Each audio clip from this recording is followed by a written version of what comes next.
Hi,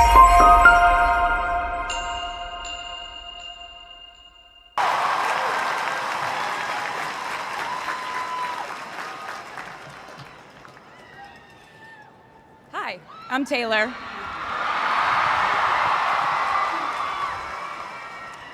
Last time I was in a stadium this size, I was dancing in heels and wearing a glittery leotard. This outfit is much more comfortable. I would like to say a huge thank you to NYU's Chairman of the Board of Trustees, Bill Berkeley, and all the trustees and members of the board, NYU's President Andrew Hamilton, Provost Catherine Fleming, and the faculty and alumni here today who have made this day possible. I feel so proud to share this day with my fellow honorees, Susan Hockfield and Felix Matos Rodriguez, who humble me with the ways they improve our world with their work.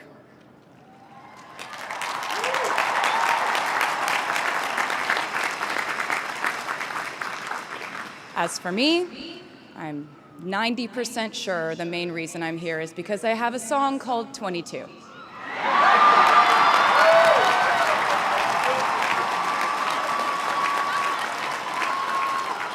And let me just say, I am elated to be here with you today as we celebrate and graduate New York University's class of 2022.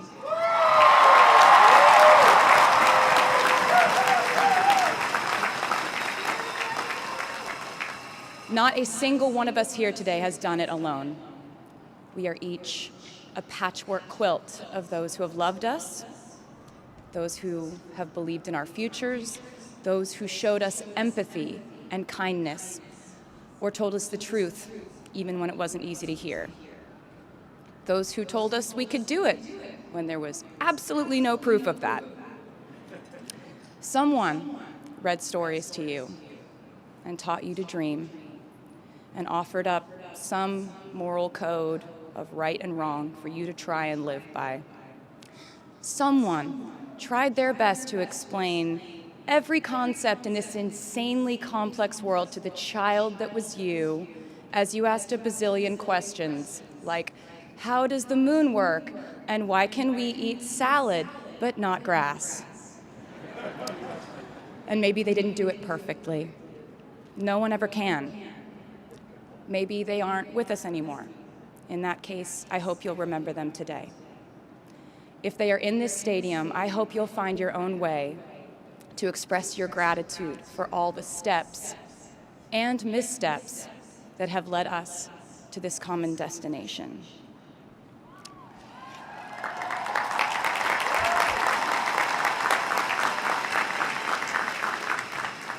I know that words are supposed to be my thing, but I will never be able to find the words to thank my mom and dad, my brother Austin, for the sacrifices they made every day so I could go from singing in coffee houses to standing up here with you all today, because no words would ever be enough.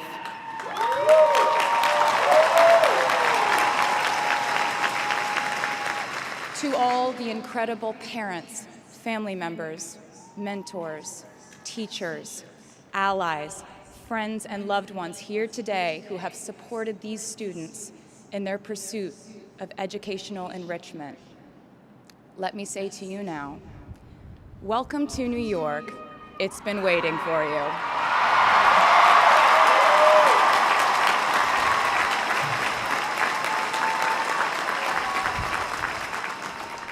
I'd like to thank NYU for making me, technically, on paper, at least, a doctor.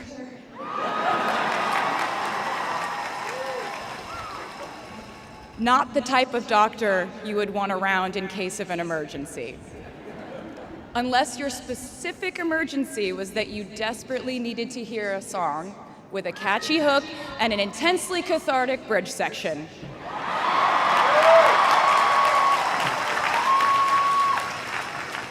Or if your emergency was that you needed a person who can name over 50 breeds of cats in 1 minute.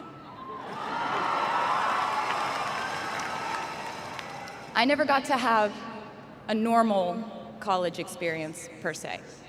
I went to public high school until 10th grade, and then finished my education doing homeschool work on the floors of airport terminals. Then I went out on the road for radio tour, which sounds incredibly glamorous, but in reality, it consisted of a rental car, motels, and my mom and I pretending to have loud mother-daughter fights with each other during boarding so no one would want the empty seat between us on Southwest. As a kid, I always thought I would go away to college, imagining the posters I would hang on the wall of my freshman dorm. I even set the ending of my music video from my song Love Story at my fantasy imaginary college, where I meet a male model reading a book on the grass, and with one single glance, we realized we had been in love in our past lives. Which is exactly what you guys all experienced at some point in the last 4 years, right?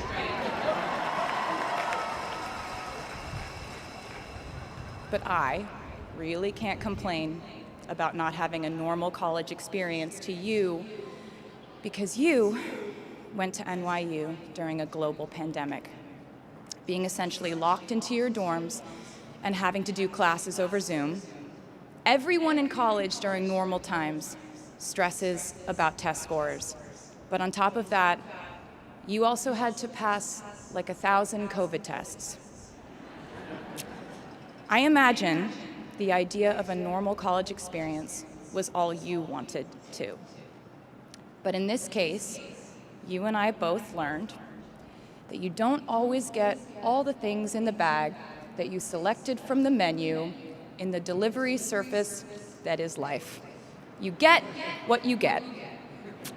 And as I would like to say to you wholeheartedly, you should be very proud of what you've done with it. Today, you leave New York University and then go out into the world searching what's next. And so will I.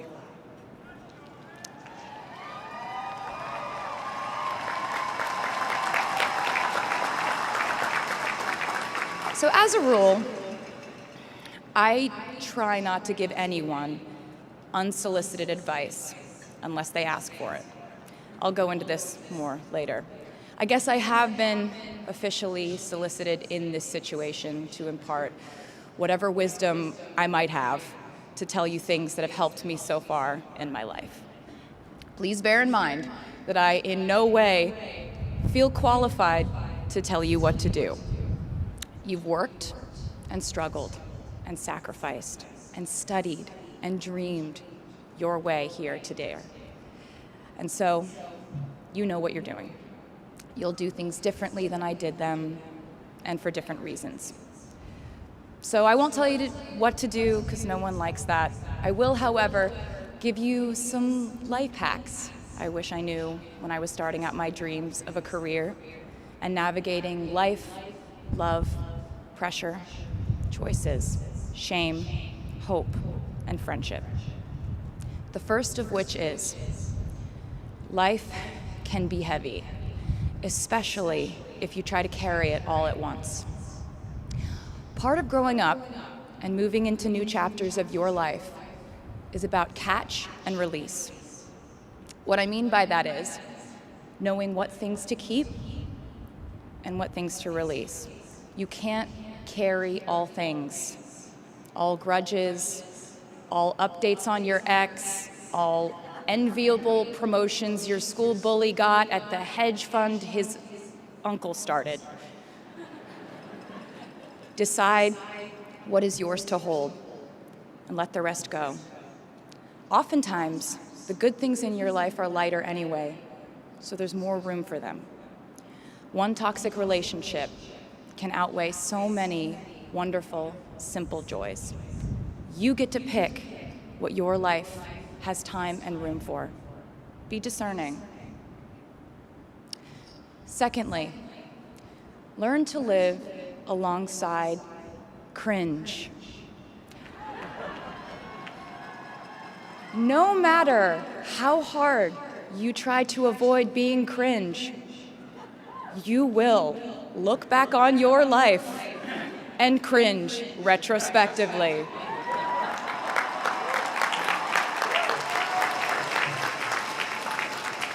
Cringe is unavoidable over a lifetime. Even the term cringe might someday be deemed cringe. I promise you, you're probably doing or wearing something right now that you will look back on later and find revolting and hilarious. You can't avoid it, so don't try to. For example, I had a phase where, for the entirety of 2012, I dressed like a 1950s housewife. But you know what? I was having fun. Trends and phases are fun. Looking back and laughing is fun. And while we're talking about things that make us squirm but really shouldn't, I'd like to say I'm a big advocate for not hiding your enthusiasm for things.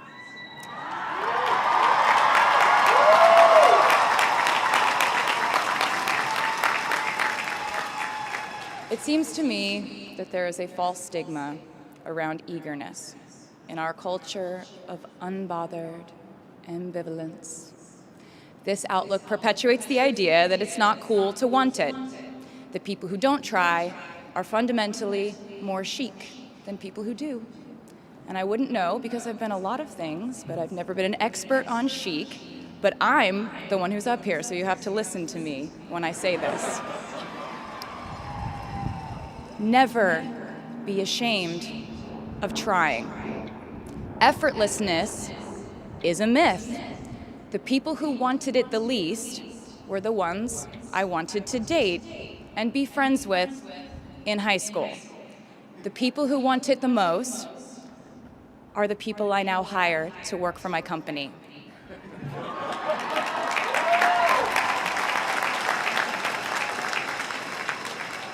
I started writing songs when I was 12, and since then, it's been the compass guiding my life, and in turn, my life guided my writing. Everything I do is just an extension of my writing, whether it's directing videos or a short film, creating the visuals for a tour, or standing on a stage performing. Everything is connected by my love of the craft, the thrill of working through ideas and narrowing them down and polishing it all up in the end, editing, waking up in the middle of the night, throwing out the old idea because you just thought of a newer, better one, or a plot device that ties the whole thing together. There's a reason they call it a hook. Sometimes a string of words just ensnares me, and I can't focus on anything until it's been recorded or written down. As a songwriter, I've never been able to sit still or stay in one creative place for too long. I've made and released 11 albums, and in the process, I've switched genre from country to pop to alternative to folk. And this might sound like a very songwriter-centric line of discussion, but in a way, I really do think we are all writers. And most of us write in a different voice for different situations. You write differently in your Instagram stories than you do your senior thesis. You send a different type of email to your boss than you do your best friend from home. We are all literary chameleons, and I think it's fascinating. It's just a continuation of the idea that we are so many things all the time. And I know it can be really overwhelming figuring out who to be and when, who you are now, and how to act in order to get where you want to go. I have some good news. It's totally up to you. I have some terrifying news. It's totally up to you. I said to you earlier that I don't ever offer advice unless someone asks me for it, and now I'll tell you why. As a person who started my very public career at the age of 15, it came with a price. And that price was years of unsolicited advice. Being the youngest person in every room for over a decade meant that I was constantly being issued warnings from older members of the music industry, media, interviewers, executives, and this advice often presented itself as thinly veiled warnings. See, I was a teenager at a time when our society was absolutely obsessed with the idea of having perfect young female role models. It felt like every interview I did included slight barbs by the interviewer about me one day running off the rails. And that meant a different thing to every person who said it to me. So I became a young adult while being fed the message that if I didn't make any mistakes, all the children of America would grow up to be perfect angels. However, if I did slip up, the entire earth would fall off its axis, and it would be entirely my fault, and I would go to pop star jail forever and ever. It was all centered around the idea that mistakes equal failure, and ultimately the loss of any chance at a happy or rewarding life. This has not been my experience. My experience has been that my mistakes led to the best things in my life. And being embarrassed when you mess up, it's part of the human experience. Getting back up, dusting yourself off, and seeing who still wants to hang out with you afterward and laugh about it, that's a gift. The times I was told no, or wasn't included, wasn't chosen, didn't win, didn't make the cut. Looking back, it really feels like those moments were as important, if not more crucial, than the moments I was told yes. Not being invited to the parties and sleepovers in my hometown made me feel hopelessly lonely. But because I felt alone, I would sit in my room and write the songs that would get me a ticket somewhere else. Having label executives in Nashville tell me that only 35-year-old housewives listen to country music, and there was no place for a 13-year-old on their roster, made me cry in the car on the way home. But then I'd post my songs on my MySpace, and yes, MySpace.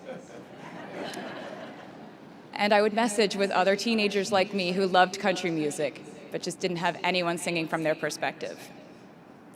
Having journalists write in-depth, oftentimes critical pieces about who they perceived me to be made me feel like I was living in some weird simulation.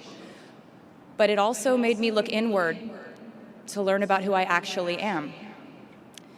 Having the world treat my love life like a spectator sport in which I lose every single game was not a great way to date in my teens and 20s. But it taught me to protect my private life fiercely. Being publicly humiliated over and over again at a young age was excruciatingly painful, but it forced me to devalue the ridiculous notion of minute-by-minute, ever-fluctuating social relevance and likability.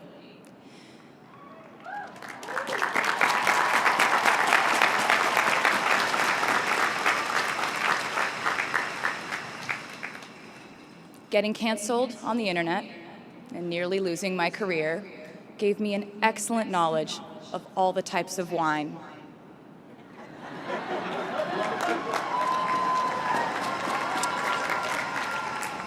I know I sound like a consummate optimist, but I'm really not. I lose perspective all the time. Sometimes everything just feels completely pointless. I know the pressure of living your life through the lens of perfectionism. And I know that I'm talking to a group of perfectionists because you are here today graduating from NYU.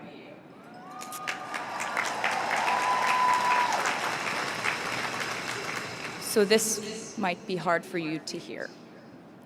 In your life, you will inevitably misspeak trust the wrong person, underreact, overreact, hurt the people who didn't deserve it, overthink, not think at all, self-sabotage, create a reality where only your experience exists, ruin perfectly good moments for yourself and others, deny any wrongdoing, not take the steps to make it right, feel very guilty, let the guilt eat at you, hit rock bottom, finally address the pain you caused, try to do better next time, rinse, repeat.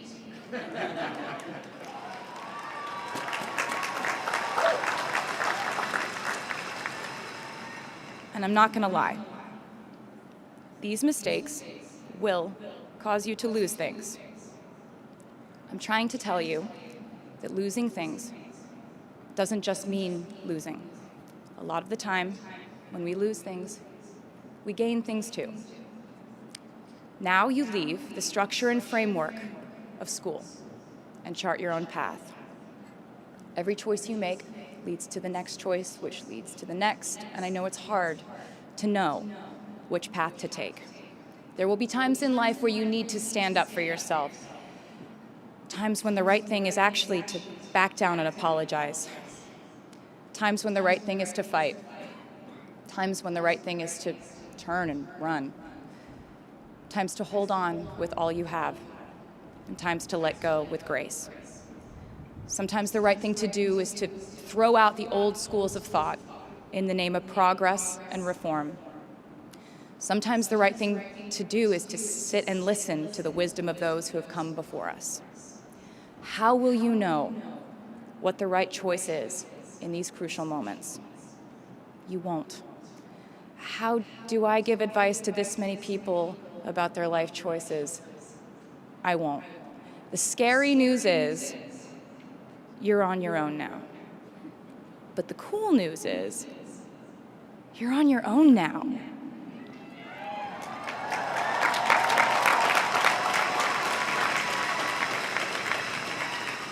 I leave you with this. We are led by our gut instincts, our intuition, our desires and fears, our scars and our dreams. And you will screw it up sometimes. So will I. And when I do, you will most likely read about it on the internet. Anyway, hard things will happen to us. We will recover. We will learn from it. We will grow more resilient because of it. And as long as we are fortunate enough to be breathing, we will breathe in, breathe through, breathe deep, and breathe out. And I am a doctor now, so I know how breathing works. I hope you know how proud I am to share this day with you. We're doing this together, so let's just keep dancing like we're the class of 22.